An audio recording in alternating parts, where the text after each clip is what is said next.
الرحیم بخاری شریف کی حدیث نمبر 2442 ہے، جس کو حضرت عبداللہ بن عمر رضی اللہ تعالیٰ عنہما روایت کرتے ہیں کہ نبی اکرم صلی اللہ علیہ وآلہ وسلم نے ارشاد فرمایا المسلم اخو المسلم، کہ ایک مسلمان دوسرے مسلمان کا بھائی ہے، لا یظلمہ ولا یسلمہ، نہ تو وہ اس پہ ظلم کرتا ہے نہ اس پہ ظلم ہونے دیتا ہے، ومن کان فی حاجت اخیہ کان اللہ فی حاجتہ، جو اپنی مسلمان بھائی کی ضرورت کو پوری کرتا ہے اللہ تبارک و تعالیٰ اس کی ضرورت کو پوری کرے گا۔ ومن فرج عن مسلم کربتاً، اور جو شخص اپنے مسلمان بھائی کی مصیبت کو دور کرے، فرج اللہ عنہ کربتاً من کربات یوم القیامہ، اللہ تعالیٰ قیامت کے دن اس کی بڑی مصیبتوں میں سے ایک مصیبت کو دور فرما دے گا۔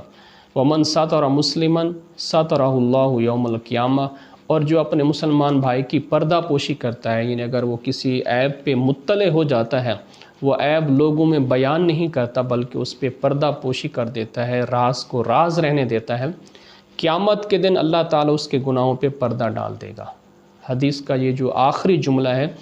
یہ زیادہ قابل غور ہے کہ اس سے بڑھ کے کیا فضل، کیا انعام اللہ تبارک و تعالیٰ کا انسان پہ ہوگا کہ جس کے گناہوں پہ اللہ تبارک و تعالیٰ قیامت کے دن پردہ ڈال دے اور حکم ہو اس کو کہ تم جنت میں چلے جاؤ۔